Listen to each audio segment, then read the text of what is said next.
It was a warm spring morning when two DEA agents, Natalie Reyes and Laura Whitman, left their regional office for a routine mission. They were assigned to investigate suspicious activity involving drug shipments near the edge of a national forest. Locals had reported strange trucks going in and out of the woods at night. Natalie and Laura were known for their bravery and dedication. They had worked together for 5 years and trusted each other completely. That day, they drove out in their white DEA-issued pickup truck, planning to spend the day interviewing people and checking locations that were mentioned in reports. They told their supervisor they would be back by evening, but they never returned. When the two agents didn't check in that night, concern grew fast. Calls to their radios went unanswered. Their truck could not be tracked by GPS after 2 p.m. that day. A search team was sent out early the next morning, combing through nearby roads, forest paths, and even the small airfield. But there was no trace of Natalie or Laura. Not a single tire mark, no signs of struggle, and no calls from either agent's phone. It was as if they had simply disappeared. Their families were devastated. The agency launched an official investigation, but with each passing week, hope faded. Months went by. Rumors began to spread in town. Some people said they must have been taken by a cartel for getting too close to the truth. Others believed the women had gone into hiding or had run away. The truth was that no one knew anything for certain. After 6 months, the case went cold. The agents were listed as missing in action, and memorials were held quietly by their families. Their pictures hung in the DEA office with flowers and candles nearby. But deep down, those who worked with them never forgot. Something about their disappearance didn't make sense. Two skilled agents with years of experience could not just vanish without leaving a single clue behind. 8 long years passed. Their families tried to move on, though they never truly gave up hope. The forest remained quiet, and the case files gathered dust in a back room. Occasionally, someone would claim to have seen their truck in a remote area, but every lead ended up being false. No one expected that a group of miners, exploring a cave deep beneath the cliffs near the same forest, would one day stumble upon something that would shock the nation. The group of miners had been searching the area for new veins of silver. It was rare to find untouched caves, but one man named Hank had heard about an old collapsed tunnel from his grandfather. Curious and always up for adventure, Hank and 3 others packed their gear and hiked deep into the forest, far off the main trail. After 2 hours of walking, they came to a cliffside that seemed to be hiding something. Covered in vines and brush was a narrow opening, barely big enough for a grown man to crawl through. With headlamps on and tools ready, they cleared the entrance and stepped into the darkness, not knowing what they were about to find. Inside, the air was cold and wet. The ground was slippery, and the walls were covered with moss. It looked like no one had been there in decades. The men moved slowly, careful not to make any noise. After walking for nearly 30 minutes, they entered a larger chamber where light from an opening above filtered in. That's when they saw it, a white truck wedged between fallen rocks and driftwood, as if it had crashed and gotten stuck. Water pooled beneath it, and the sound of dripping echoed off the cave walls. The miners froze in place. How did a truck get into a cave? It made no sense.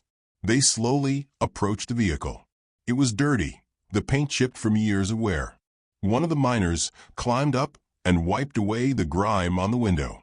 Inside were old maps, water bottles, and a radio still clipped to the dashboard. But there were no people, no blood, no signs of a fight, just silence. Then one of the men spotted something on the truck's door, a faded gold badge that read DEA. That's when it hit them. They were looking at the truck that had vanished 8 years ago with 2 female agents.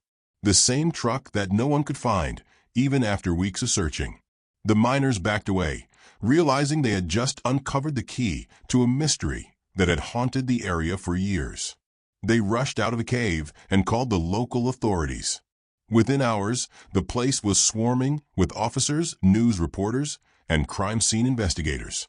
The DEA was notified immediately, and agents arrived by helicopter the next morning. Natalie and Laura's families were also contacted. filled with both fear and hope. What happened to the two agents? Why was their truck hidden in a cave? And most importantly, where were they now?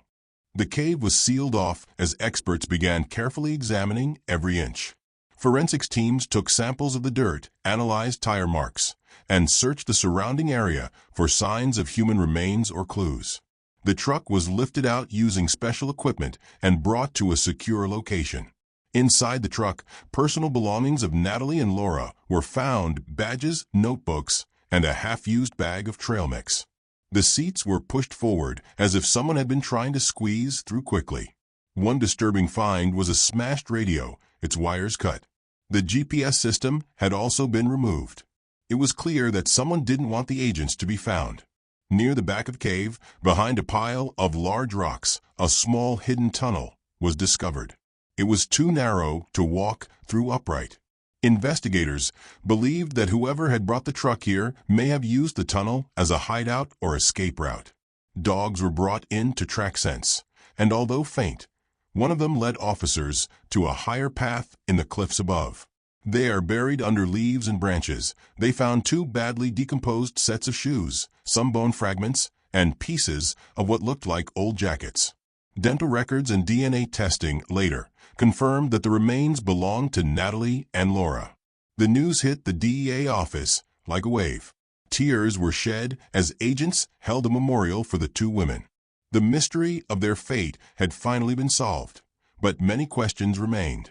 Who had led them into the cave? Why had they been attacked? Evidence began pointing toward a secret trafficking route used by a major cartel. The cave, hidden and hard to reach, was a perfect spot for smuggling drugs or people. It seemed the agents had stumbled upon it by accident and paid the price for getting too close. Investigators found symbols etched into rocks near the back tunnel, gang markings connected to a known criminal group. Their theory was that the cartel had seen the DEA truck, capture the agents, and force them into the cave. From there, they may have been held for days before being killed. Their truck left as a warning. For 8 years, the forest had kept it secret. But now, the truth was finally coming to light. It wasn't the ending anyone wanted, but at least the families could have answers, and the agents could be honored for their bravery. In the weeks that followed, the discovery led to a renewed investigation into the drug cartel suspected of being behind the agents' deaths. With new clues from the cave, DEA teams launched raids in nearby states, capturing several key members involved in illegal trafficking. Some of those arrested had old photos and maps that showed the same cave system. A few even mentioned the women by name during questioning. It became clear that Natalie and Laura had been on the edge of uncovering something huge when they disappeared. Their work, even after death, helped break open a major case. Their families were given medals of honor on their behalf. The truck was cleaned and placed in a museum in Washington, D.C., as a reminder of their sacrifice. Visitors walked past the display, reading the story and learning about the risks agents take to protect the country. Though the case was closed, the town never forgot. A memorial was built at the base of the forest trail leading to the cave. It had 2 benches, a plaque with their names, and flowers that people brought every week. Children were told the story of the brave women who fought against evil and never gave up. Some of the agents who had once worked with Natalie and Laura even returned to speak at schools, hoping to inspire a new generation of young girls to be strong and fearless, just like them. Back in the forest, nature slowly began to reclaim the land. The entrance to the cave was sealed to prevent anyone else from entering. Trees swayed gently in the wind, and birds chirped as if to sing for the fallen heroes. The pain of their loss never fully left, but the discovery gave everyone a sense of peace. For 8 years, the forest had hidden a terrible secret. Now, it stood as a quiet guardian to a story that would never be forgotten. Some people say that when the wind blows just right through the trees, you can hear soft whispers and laughter, as if Natalie and Laura are still out there, watching over the path they once walked. Their bravery lit a fire that helped bring justice, and their memory would live on forever in the hearts of everyone who knew their story. They vanished on duty, but they came back as legends.